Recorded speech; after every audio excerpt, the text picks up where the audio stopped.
গত 17 বছর নাকি আমাদেরকে দেখা যায় নাই। আপনারা দেখবেন কিভাবে? আপনারা গুপ্ত ছিলেন, আপনারা লন্ডন ছিলেন। জামাত ইসলামী নেতৃবৃন্দকে দেখতে পাবেন কিভাবে?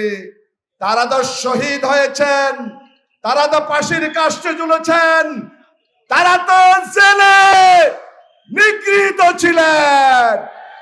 বক্তব্য পরিষ্কার। এই নারায়ণগঞ্জ থেকে ঘোষণা দেওয়া হয়েছিল খেলা হবে। আমরা গত 24-এর 5 আগস্টে তাদের চূড়ান্ত খেলা দেখিয়েছি।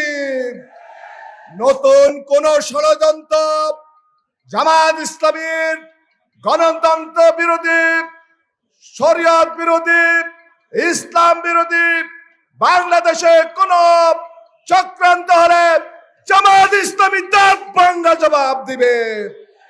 গত 17 বছরে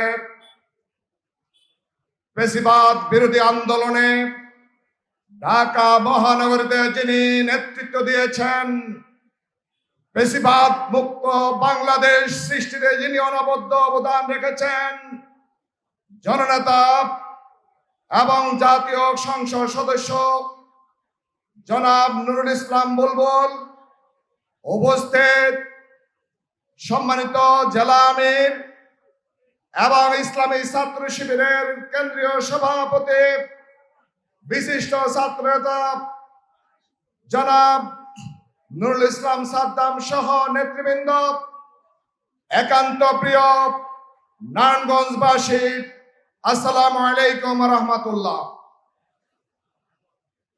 সম্মানিত আজকের এই কর্মী সম্মেলনের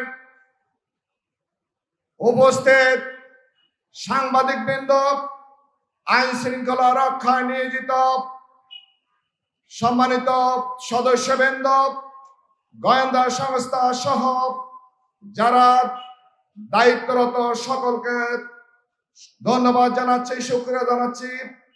সম্মানিত উপস্থিতি, আজকের এই প্রোগ্রামে মূল বক্তব্য রাখবেন, যার বক্তব্য শোনার জন্য আমরা অধীর আগ্রহে বসে আছি, জাতীয় সংসদের মাননীয় বিরোধী দলীয় নেতা এবং বাংলাদেশ জামাত ইসলামীর সংগ্রামী আমির জনাব ডাক্তার শফিকুর রহমান।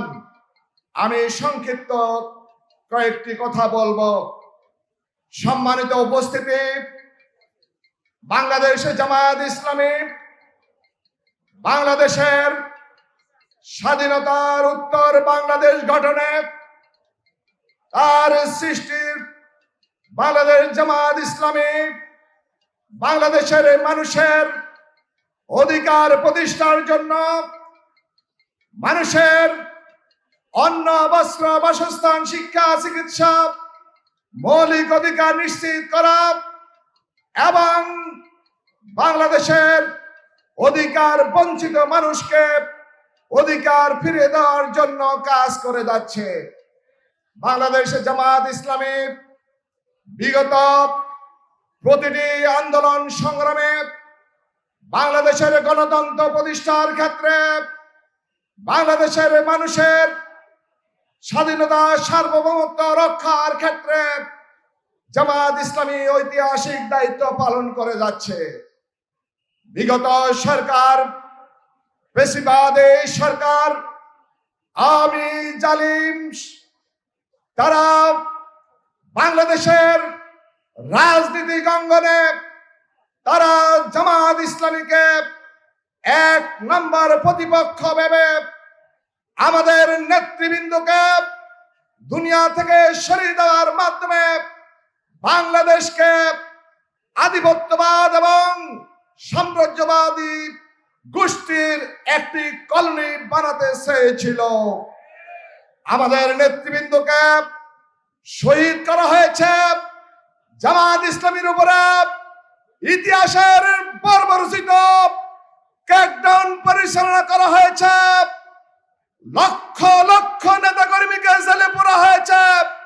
হাজার হাজার নেতা কর্মীকে শহীদ করা হয়েছে, গুম করা হয়েছে।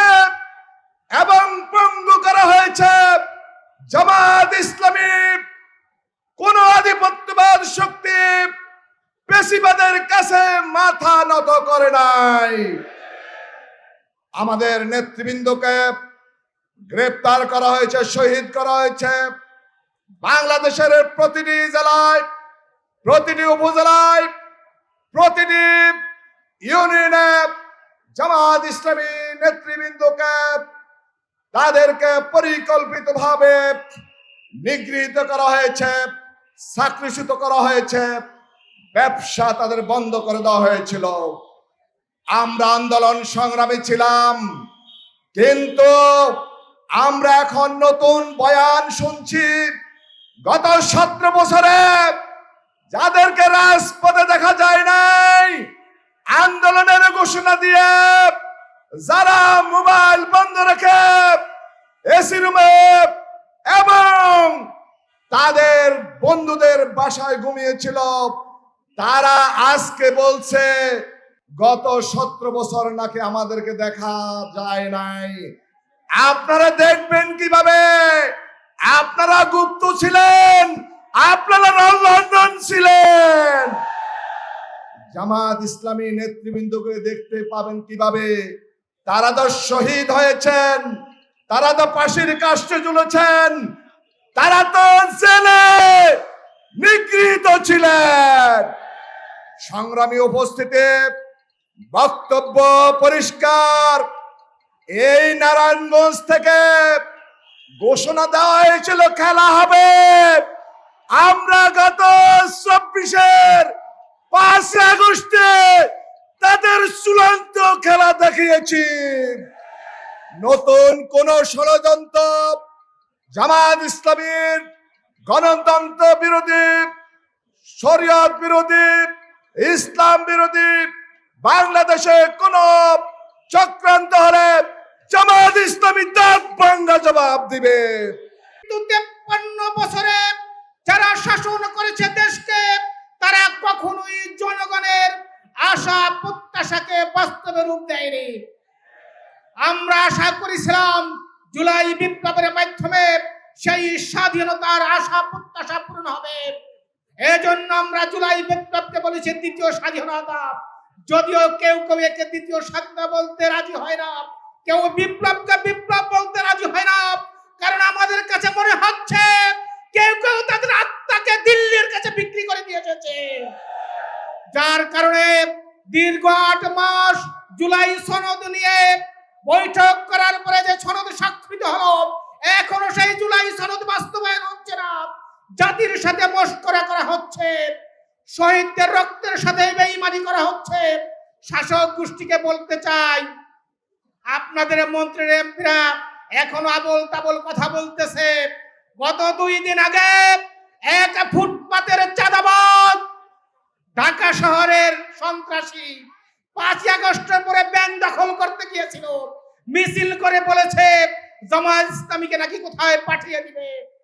আপনাদেরকে স্মরণ করিয়ে দিতে চাই, শেখ হাসিনা আমাদের প্রথম সারির সব নেতাদেরকে ফাঁসির মঞ্চে নিয়েছিল, আমাদেরকে নিষিদ্ধ করা হয়েছিল, আমাদের অফিসগুলো তালাবদ্ধ করা হয়েছিল, আমাদেরকে বাংলাদেশকে নিশ্চিহ্ন করা যায়নি। আমাদেরকে যারা নিশ্চিহ্ন করতে চান, অতীত থেকে শিক্ষা গ্রহণ করুন, নিজেরা নিশ্চিহ্ন হয়ে যাবেন। সম্মানিত ভাইরা, আমরা যে বাংলাদেশের স্বপ্ন দেখি, সেদিন সে বাংলাদেশ হচ্ছে যেখানে গুম থাকবে না, সন্ত্রাস থাকবে না, রাজনীতি থাকবে না, চাঁদাবাজি থাকবে না, দখল থাকবে না। আর এমন এক বাংলাদেশ দিতে পারে শুধুমাত্র কেবলমাত্র আল্লাহ রাব্বুল আলামিন কর্তৃক প্রদত্ত জীবন ব্যবস্থা আল ইসলাম। আল্লাহ রাব্বুল আলামিন বিদায় হজের ভাষণের পরে রাসূল সাল্লাল্লাহু আলাইহি ওয়াসাল্লামের কাছে আয়াত নাযিল করেছিলেন। তিনি বলেছেন, আল-ইয়াওমা আকমালতু লাকুম দীনাকুম ওয়া আতমামতু আলাইকুম নি'মাতি ওয়া রাদিতু লাকুম ইসলাম দীনা। ইসলাম হচ্ছে একমাত্র জীবন ব্যবস্থা, পূর্ণাঙ্গ জীবন ব্যবস্থা। অতএব বাংলাদেশকে যদি শান্তির জনপদে পরিণত করতে হয়, সন্ত্রাসমুক্ত জনপদে পরিণত করতে হয়, ঘুষমুক্ত বাংলাদেশে পরিণত করতে হয়, ইসলামী আদর্শ ব্যতীত কোন আদর্শ আমাদের কাছে নেই। আসুন আগামী দিনে একটি ন্যায় ইনসাফ ভিত্তিক সমাজ প্রতিষ্ঠার জন্য ইসলামকে বিজয়ী করি। আল্লাহ আমাদের তৌফিক দান করুন। আসসালামু আলাইকুম ওয়া রাহমাতুল্লাহি ওয়া বারাকাতুহু।